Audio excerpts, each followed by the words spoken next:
Bonjour à tous et bienvenue sur ce nouveau podcast pour Météo Tropicale. Je ne vais pas vous le cacher, la situation en Atlantique est pour le moins complexe. Il va être assez difficile de démêler le vrai du faux et d'anticiper au-delà de 3-4 jours environ. Nous allons commencer par un petit inventaire des systèmes en formation dans l'Atlantique. Tout d'abord, on a à proximité immédiate de l'arc la dépression tropicale numéro 11. Ensuite, à proximité des côtes est des États-Unis, on a l'Invest 98L. Ensuite, en sortie d'Afrique, on a l'Invest 99L. Et enfin, on a en plein milieu de l'Atlantique la possibilité de création d'un système extratropical qu'on va appeler John Doe parce que comme il est extratropical, ça sera pas un Invest pour l'instant, mais qui a de fortes chances d'ici quelques jours de devenir un système soit subtropical, soit tropical. On va rapidement évoquer le cas de l'Invest 98L qui se trouve au large des Bermudes, qui ne concernera évidemment pas l'arc antillais, ni directement et normalement ni indirectement, mais qui pourrait peut-être se renforcer un petit peu et aller ramener encore un petit peu de pluie sur la Caroline du Nord ou autres qui ont déjà pas mal souffert avec l'ouragan Florence. Alors, on va aussi évoquer assez rapidement le cas de la dépression tropicale numéro 11. Alors, malgré le fait qu'elle soit à proximité immédiate de l'arc antillais et que ce soit déjà une dépression tropicale, les risques qu'elle fait peser sur l'arc sont assez faibles en fait. Parce que son état de dépression est aujourd'hui un état très passager, qui est arrivé à la faveur d'une petite amélioration de l'environnement autour d'elle, et qui lui a permis de s'organiser suffisamment pour passer en dépression, ce qui me semble quand même très optimiste comme état. Et quoi qu'il en soit, tous les modèles, ainsi que le NHC, sont d'accord pour voir une dissipation à 48-72 heures. Donc en fait, bien avant le passage sur l'arc. Et elle devrait amener un petit peu de pluie, un petit peu de vent sous les grains, mais grosso modo, rien de plus que ça. Voilà. Il reste donc maintenant à aborder le gros du sujet, à savoir l'Invest 99L, qui est très au sud du Cap-Vert, ainsi que cette espèce de système assez étrange sur le centre Atlantique que l'on va appeler John Doe. Alors on va commencer par, en fait, la vie de ces deux systèmes est intimement liée l'un à l'autre. Enfin, on va dire que la vie de 99L est intimement liée à la vie de John Doe. Et cette situation d'abord rappelle un petit peu celle de Isaac, puisqu'on avait quelque chose d'assez similaire, à savoir qu'on avait l'ouragan Florence qui était assez au nord sur l'Atlantique, un petit peu moins au nord que le John Doe aujourd'hui. Et on avait l'ouragan Isaac qui sortait d'Afrique et qui partait pour une traversée de l'Atlantique assez vers l'ouest. Il est tout de même à noter qu'il y a une différence majeure entre Isaac et l'Invest 99L, à savoir sa vitesse de déplacement. Isaac s'est déplacé très très très lentement, on était à un certain moment autour de 5 nœuds à peu près, alors que là cet Invest se déplace assez rapidement, autour de 15 nœuds environ, ce qui va influer aussi directement sur son développement. On va le voir un petit peu plus tard. On va commencer par se concentrer sur notre système sur le centre de l'océan, sur 35 nord environ, que j'ai nommé John Doe. Alors, c'est une dépression à cet endroit-là, c'est pas vraiment quelque chose qui pose question, parce que c'est assez fréquent en fait qu'il y ait des dépressions ici. Par contre, ce qui l'est moins, c'est qu'elle menace de prendre des caractéristiques subtropicales, voire tropicales, et qu'ensuite elle reste positionnée dans cette zone pendant plusieurs jours, voire même une bonne dizaine de jours, d'après les prévisions de certains modèles. Alors ça, je vous le dis, c'est tout à fait exceptionnel, puisque habituellement ces systèmes-là s'évacuent assez rapidement vers le nord-est, soit vers l'Europe, soit vers l'extrême nord de l'Atlantique, mais ne restent pas dans cette zone-là. Et ce positionnement, associé à un renforcement qui est devenu très très probable, va impacter de manière très importante et pour une durée assez longue, c'est-à-dire très au-delà d'une semaine, toute la situation de l'Atlantique tropical. Tous les développements de systèmes à venir pour ces 10 prochains jours dans la zone de développement majeur vont être impactés part ce système-là qui va se retrouver très stable, aussi bien en position qu'en force, dans une zone qui est pas habituelle. Bien sûr, ce système ne menace absolument pas l'arc antillais, on est d'accord. C'est-à-dire que à l'endroit où il est, les risques pour qu'il redescende de venir frapper ou toucher d'une manière ou d'une autre l'arc sont très improbables. Par contre, il va influencer de manière certaine tous les systèmes qui traversent. Et donc, de son maintien, de son renforcement, de son déplacement et de toutes ses caractéristiques vont dépendre l'évolution des systèmes traversant l'Atlantique.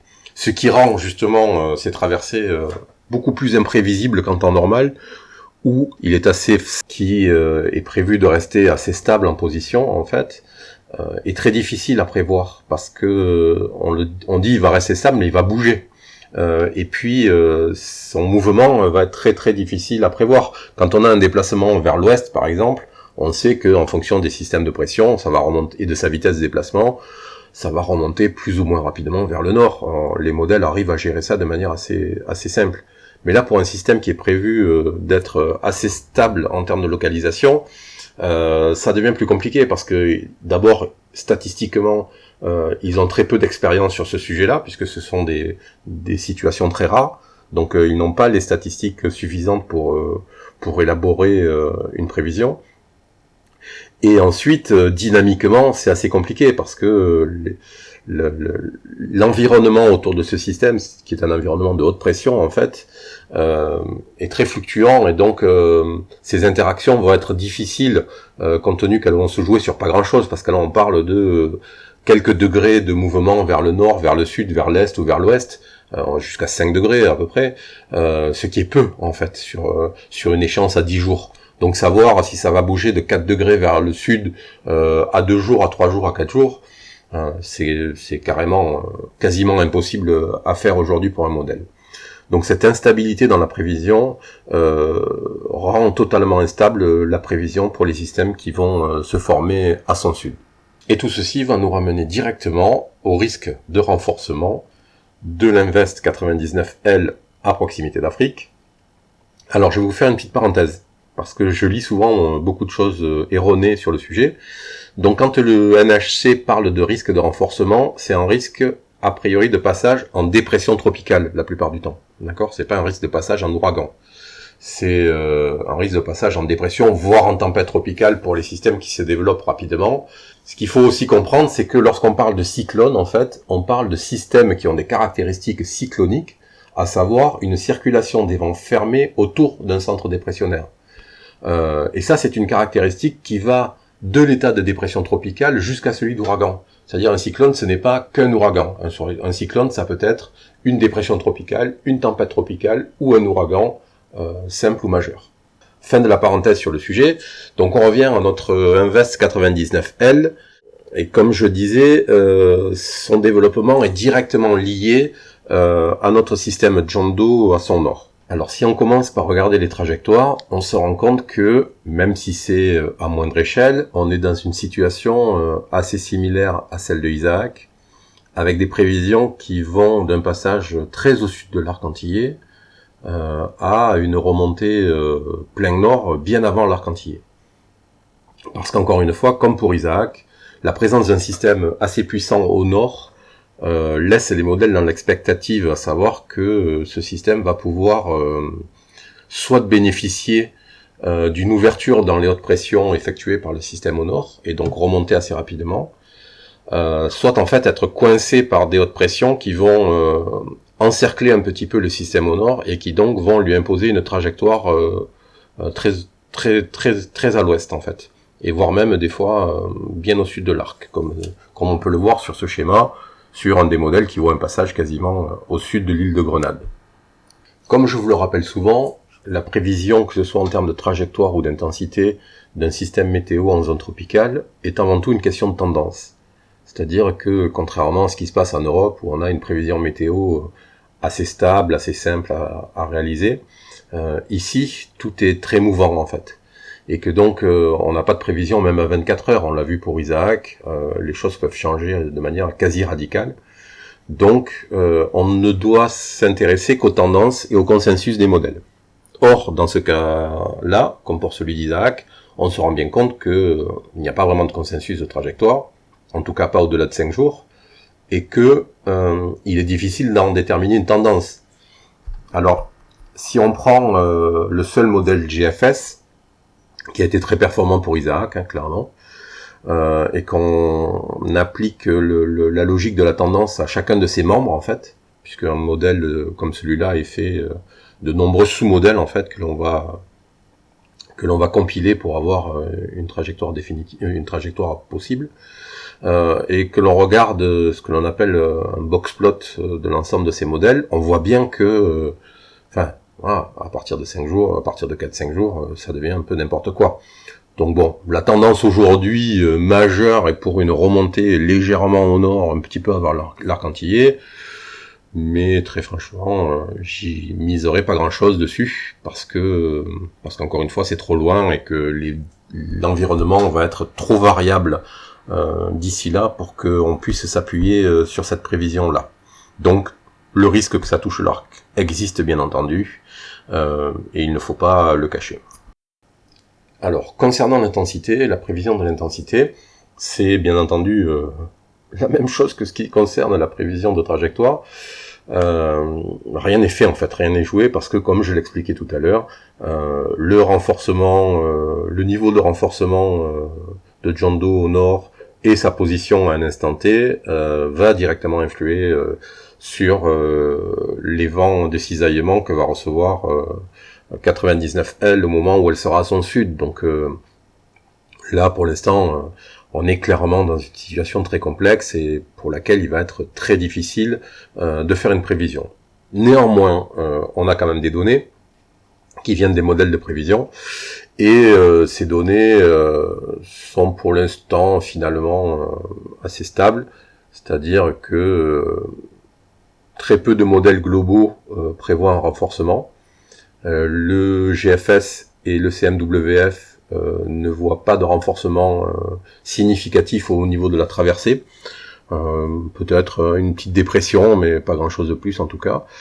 Le CMC, qui est, on va dire, le troisième larron, toujours un petit peu à la traîne dans les prévisions par rapport aux deux premiers, lui voit un renforcement, comme pour Isaac d'ailleurs, c'est assez bizarre, il voit un renforcement au milieu de l'arc et puis une remontée au nord très rapide. Alors bon, c'est une position, mais il avait tenu une position assez similaire pour Isaac jusque quasiment 48 heures avant le passage. Il a l'air de vouloir repartir dans sur la même base. Voilà. Pour le reste, ensuite, les modèles trackers, donc qui sont spécialisés dans le suivi des systèmes, ne sont pas encore tout à fait initialisés, parce qu'on a qu'un invest. Alors, il commence à donner des données, mais qui sont pas encore très fiables.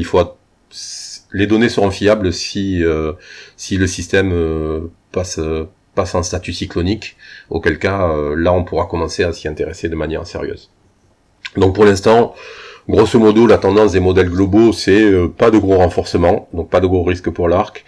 Et pour les modèles statistiques et les modèles de tracking, on est sur un renforcement maximal de tempête tropicale, petite à moyenne. Donc voilà. Pour aujourd'hui, on a une prévision d'abord qui est très instable et peu fiable, clairement. Mais dans le cas de cette prévision qui est ce qu'elle est, les risques concernant 99L pour l'arc antillais ne sont pas encore des risques très importants.